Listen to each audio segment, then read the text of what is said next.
Eu acordava com gritos de horror. Meu estômago parecia despencar e meu coração acelerava num ritmo devastador. "Tem alguém ali?" Era só o que eu ouvia repetidamente enquanto tentava recuperar os sentidos, como alguém que acabava de acordar subitamente. "Tem alguém ali?" repetia minha noiva, Nayara. Tateei as paredes desesperadamente em busca do interruptor. As luzes se acenderam. O guarda-roupa e a escrivaninha foram revelados pela claridade, mas não pareciam nada assustadores comparado às suas sombras na escuridão. Ela me disse ter visto uma mulher de camisola branca e cabelos pretos que nos encarava em frente à cama. Tentei acalmá-la, talvez tenha sido apenas um sonho. A tal mulher veio perturbar o nosso sono mais uma vez alguns dias depois. Fui acordado novamente durante a noite, mas dessa vez não foi com gritos, e sim com sussurros. Minha noiva me cutucava e sussurrava: "Olha ali, amor, bem ali, do lado do guarda-roupa, tá vendo?" Tentei não dizer nada, apenas dirigi o olhar para onde ela tentava apontar. Minha visão ainda estava turva, então tentei focar o mais rápido que pude, mas não vi nada. Eu notava o desespero na voz dela, tentando me mostrar. "Ali, tá se mexendo." Ela sussurrava com a voz cada vez mais aflita. "Ela tá se aproximando." Logo acendi a luz e não havia nada lá. Ela ofegava ao meu lado. Seu rosto esboçava um tremendo terror. "Calma, tá tudo bem, não tem nada aqui." Tentei acalmá-la, mas logo após dizer aquilo, ouvi um pequeno barulho, como se a porta do guarda-roupa tivesse sido cuidadosamente fechada. Por desencargo de consciência, resolvi levantar e ir checar dentro dele. Eis então que, ao abrir a porta, pude notar algo que até então nunca tinha visto. Descobri um buraco na parede de trás do guarda-roupa e, surpreendentemente, outro feito na parede. Era um buraco enorme e escuro, como se alguém houvesse cavado um túnel. Enquanto eu olhava perplexo por dentro do buraco, uma risadinha aos poucos foi escapando. Pude ouvir ela surgindo atrás de mim. A risada foi aumentando, quase se transformando em gargalhada. Ao me virar para trás, uma mulher de feições animalescas se encontrava em cima da minha cama. Ela vestia branco e gargalhava com sua boca lavada de sangue. Em seus braços jazia minha noiva completamente ensanguentada. Uma mão fria agarrou meu braço. Retornei meu olhar para o buraco na parede e lá de dentro um braço pálido me puxou para dentro daquela imensa escuridão. Assim, me arrastando para um abismo onde fui completamente abraçado pelas trevas. Abro meus olhos na escuridão e vejo o teto do meu quarto. Um pesadelo. Esse foi um dos bem reais. Meu coração ainda estava disparado e meu corpo suava. Ao amanhecer, percebi uma marca de mão no meu braço. Parecia uma queimadura. Isso me deixou em conflito. Nayara me perguntou sobre aquilo e precisei contar a ela sobre o pesadelo que havia tido. Ela se espantou com o meu relato, pois o mesmo havia acontecido com ela. Ela me mostrou uma marca no pescoço. Havia acordado com aquilo pela manhã. Os pesadelos se tornaram recorrentes e cada vez mais reais. Na verdade, não chamávamos mais de pesadelos, pois eles sempre deixavam algum vestígio no mundo físico. Em nossa opinião, estávamos sendo assombrados ou algo do tipo. "Eu conheci uma mulher na internet que faz limpeza de casas", disse Nayara. "Limpeza?" perguntei. "Isso mesmo, uma limpeza espiritual. Se houver algo aqui, ela é capaz de mandar embora. Eu sei que você não leva muito a sério essas coisas, mas você concordou comigo que tem algo errado nessa casa." "Tudo bem. Acho que na nossa situação toda ajuda é bem-vinda." No dia seguinte, a campainha tocou e lá estava ela. "Olá, eu sou a Wanda. Prazer em conhecê-los pessoalmente."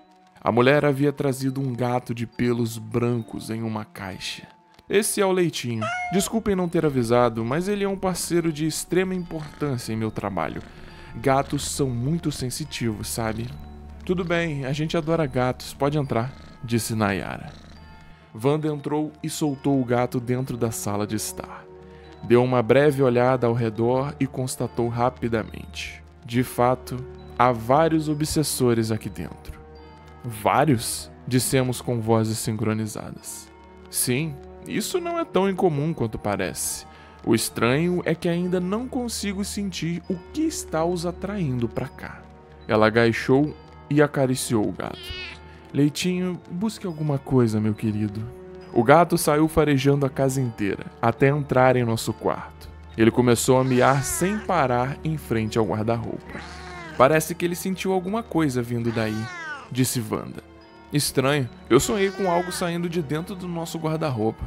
Mas no dia seguinte eu examinei e não havia nada de estranho nele, contei a ela. Pode não haver aqui, mas talvez haja no plano espiritual. Vamos examinar. Wanda colocou a mão sobre o guarda-roupa e fechou os olhos. Alguns segundos de silêncio se arrastaram até que o rosto dela virou bruscamente como se houvesse levado um tapa. Leitinho rosnou ferozmente na mesma hora. Você está bem? Perguntei. Algo muito intenso aqui.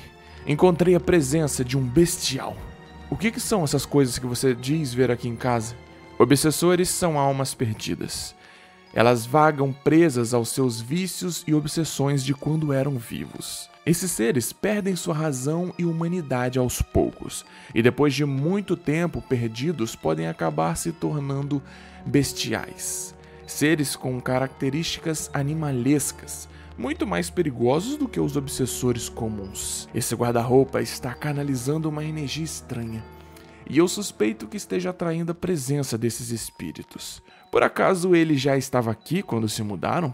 Ah, sim, respondi. Na verdade, não conseguimos terminar de mobiliar a casa ainda, então decidimos manter esse guarda-roupa que veio com a casa por um tempo.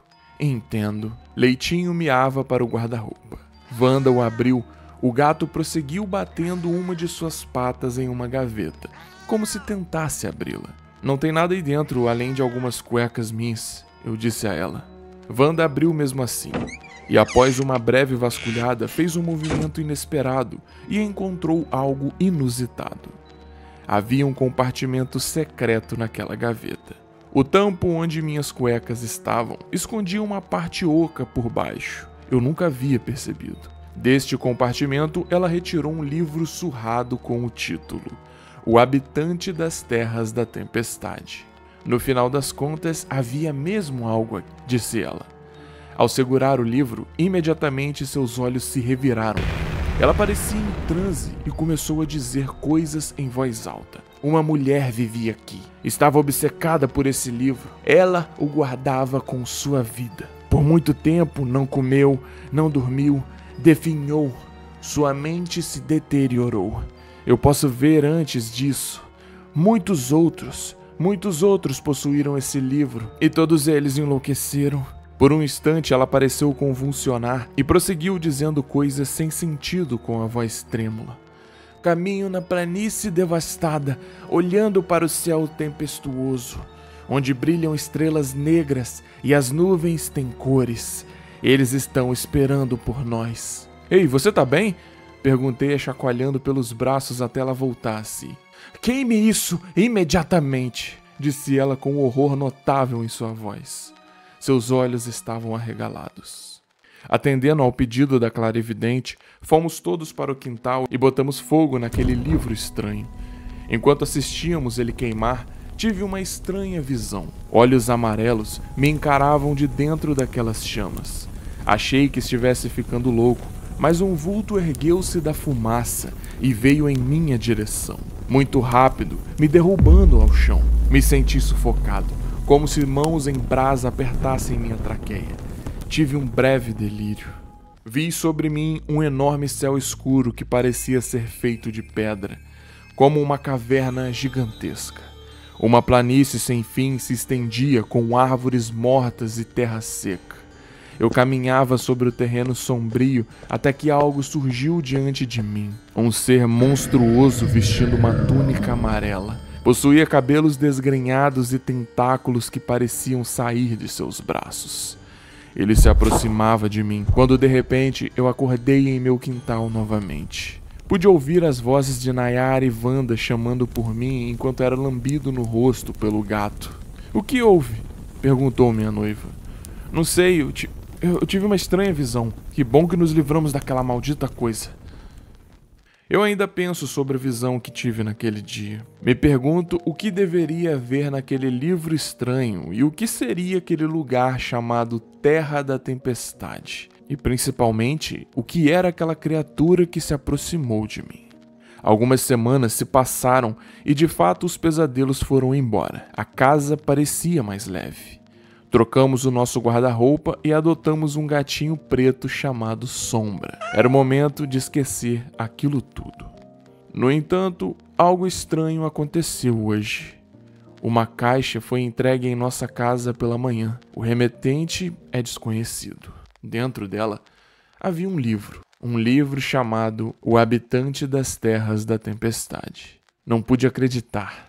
Era o mesmo livro. Tinha até mesmo as mesmas ranhuras e falhas que o anterior. Eu sabia que a coisa certa a fazer era se livrar dele imediatamente. Porém, cá estou com ele em mãos nesse exato momento. E a curiosidade ainda é latente. E eu penso, que mal faria se eu desse apenas uma olhada.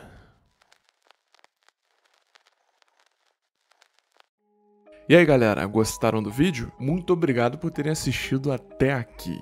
E se vocês gostaram dessa história, eu tenho certeza que vocês vão gostar de conhecer o criador dela, Fernando Bastos. Isso mesmo, ele é um escritor de terror e fantasia que eu conheci enquanto procurava alguns contos de terror pela internet para eu poder ler. Eu li o dele, achei sensacional, entrei em contato e pedi a permissão dele para adaptar o seu conto aqui em vídeo para nossa série de contos de terror. E ele, mostrando ser gente boa como ele é, liberou. Então o mínimo que eu posso fazer é pedir para vocês também conhecerem o trabalho do cara. Aqui na descrição eu vou deixar as redes sociais dele, o link de alguns contos dele também que tem no site onde eu encontrei. Para quem se interessar e conhecer mais, por favor, vamos valorizar os nossos artistas, nossos autores aqui do Brasil, principalmente nesse meio que a gente gosta tanto, tá show? Então fica aí a indicação para vocês conhecerem. Fernando, mais uma vez, muito obrigado, você é um cara foda. E vocês, muito obrigado pela audiência. A gente se vê então num próximo vídeo e um forte abraço aqui do outro lado.